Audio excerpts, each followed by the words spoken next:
بسم اللہ الرحمن الرحیم۔ السلام علیکم ذی الحج کا پورا مہینہ ہی قابل احترام ہے، لیکن اس کے ابتدائی 10 دن تو بہت ہی فضیلت اور عظمت والے ہیں۔ ان 10 دنوں کو اللہ تعالیٰ نے پورے سال کی نسبت ایک خاص امتیاز سے نوازا ہے، اس لیے ضروری ہے کہ ان میں عبادات کا خصوصی اہتمام کیا جائے۔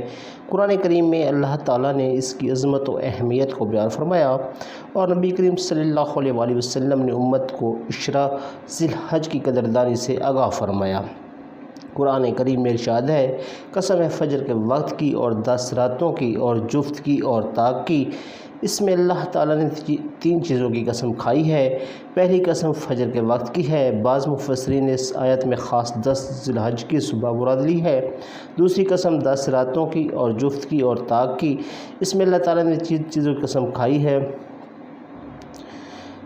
نبی کریم صلی اللہ علیہ وسلم کا ارشاد ہے، 10 دن سے مراد 10 ذی الحج کا پہلا عشرہ ہے، اور طاق سے مراد یوم عرفہ اور جفت سے مراد عید الاضحیٰ کا دن ہے۔ اور ایک اور فرمان مبارک ہے، عشرہ ذی الحج یہ تمام سال کے دنوں میں سب سے افضل ہے۔ ایک حدیث میں نبی کریم صلی اللہ علیہ وسلم نے عشرہ ذی الحج کی اہمیت کو بیان کرتے ہوئے فرمایا، کوئی دن ایسا نہیں کہ جس دن میں ایک عمل اللہ تعالیٰ کے یہاں ذی الحج میں 10 دنوں کے نیک اعمال سے زیادہ محبوب اور پسندیدہ ہو۔ صحابہ کرام رضی اللہ عنہ نے عرض کیا، اللہ کے رسول صلی اللہ علیہ وسلم، کہ یہ اللہ کے راستے میں جہاد کرنے سے بھی بڑھ کر ہے؟ تو اور آپ رسول صلی اللہ علیہ وسلم نے فرمایا، اللہ کے راستے میں جہاد کرنے سے بھی بڑھ کر ہے، مگر وہ شخص جو جان و مال لے کر اللہ کے راستے میں نکلے، پھر میں سے کوئی چیز بھی واپس لے کر نہ آئے، سب اللہ کے راستے میں قربان کر جائے اور شہید ہو جائے، اور یہ ان دنوں کے نیک اعمال سے بھی بڑھ کر ہے۔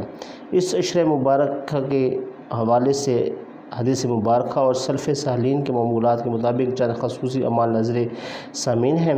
اللہ تعالیٰ آپ کو توفیق عمل فرمائے۔ عشرہ ذی الحج کے تسبیح ذکر کی کثرت۔ ذی الحج میں تسبیح و کثرت کے نبی صلی اللہ علیہ وسلم نے فرمایا کہ حضور قرآن کریم اللہ تعالیٰ نے فرمایا کہ اگر چند مقررہ دنوں میں اللہ کا نام لیں، ان مقررہ دنوں میں بعض حضرات نے روز ذی الحج کا عشرہ مراد لیا ہے۔ امام الانبیاء صلی اللہ علیہ وسلم کا ارشاد ہے، کوئی دن بھی اللہ تعالیٰ کے نزدیک زیادہ عظیم اور پسندیدہ نہیں ہے جن میں کوئی عمل کیا جائے۔ ذی الحج کے ان 10 دنوں کے مقابلے میں تم ان 10 دنوں میں تحلیل، تکبیر، تحمید کی کثرت کرو۔ طبرانی میں ہے کہ تم ان 10 دنوں میں تحلیل اور تکبیر کی کثرت کیا کرو۔ عشرہ ذی الحج کے روز سے ایک ایام میں روزہ رکھنے کے عظیم ثواب ہے۔ یکم ذی الحج سے 9 ذی الحج تک روزہ رکھنے کا ثواب سرکار الانبیاء صلی اللہ علیہ وسلم نے فرمان ذیشان سے واضح ہے کہ عشرہ ذی الحج میں ایک روزہ رکھنے کا اجر 1 سال روزہ رکھنے کے برابر ہے۔ اس لیے ہر بندہ مومن کو چاہیے کہ ان ایام میں روزہ رکھے۔ اگر سب روزے نہ رکھے تو کم از کم یوم عرفہ یعنی 9 ذی الحج کا روزہ ضرور رکھ لے، کیونکہ اس ایک روزے سے 2 سال گزشتہ و آئندہ سال کے گناہ معاف ہو جاتے ہیں۔ ان 10 راتوں میں اپنی ہمت کے مطابق بیدار ہو کر عبادت کرنا بھی بہت بڑے اجر و ثواب کا باعث ہے۔ رسول کریم صلی اللہ علیہ وسلم کا ایک فرمان مبارک ہے کہ عشرہ ذی الحج کی راتوں کا قیام لیلۃ القدر میں قیام کے ثواب کے برابر ہے۔ جس شخص کا قربانی کرنے کا ارادہ ہو، اس کے لیے مستجب ہے کہ ذی الحج کا چاند نظر آنے کے بعد حجامہ نہ بنوائے اور نہ ناخن کاٹے۔ قربانی کرنے کے بعد اس ضرورت کو پورا کرے۔ سید سلمہ رضی اللہ فرماتی ہیں کہ رسول صلی اللہ علیہ وسلم نے ارشاد فرمایا، جس شخص کے پاس کوئی جانور ہو جس کو ذبح کرنے کا اس کا ارادہ ہو، بس جب ذی الحج کا چاند نظر آ جائے تو وہ قربانی کرنے تک اپنے بال و ناخن نہ کاٹے۔ اس کی وجہ علماء اکرام نے یہ بیان کی ہے کہ دراصل عشرہ حج کا ہے۔ انہی ایام میں حجاج اکرام احرام باندھ کر مکہ مکرمہ حاضر ہوتے ہیں، حج کرتے ہیں، اور احرام کی حالت میں لوگ پر شریعت نے بہت سی پابندیاں کی ہیں۔ پہلے سلا ہوا کپڑا نہیں پہن سکتے، خوشبو نہیں لگا سکتے، وغیرہ وغیرہ۔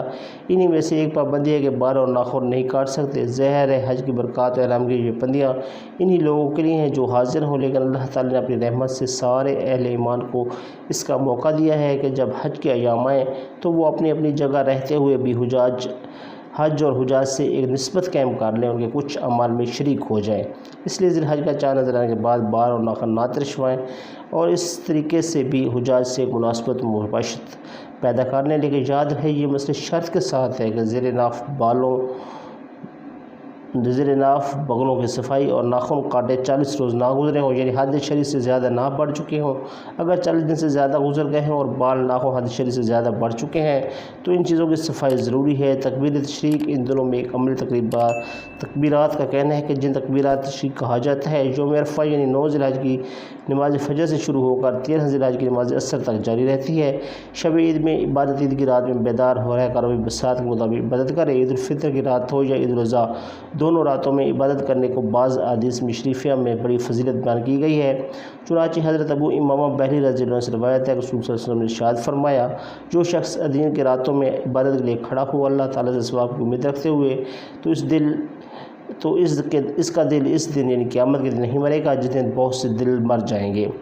اسی طرح سیدنا عبداللہ بن عمر رضی اللہ عنہ سے مروی ہے کہ 5 راتوں میں دعا رد نہیں ہوتی، ضرور قبول ہوتی ہے: جمعہ کی رات، رجب کی پہلی رات، نصف شعبان کی رات اور عیدین کی رات۔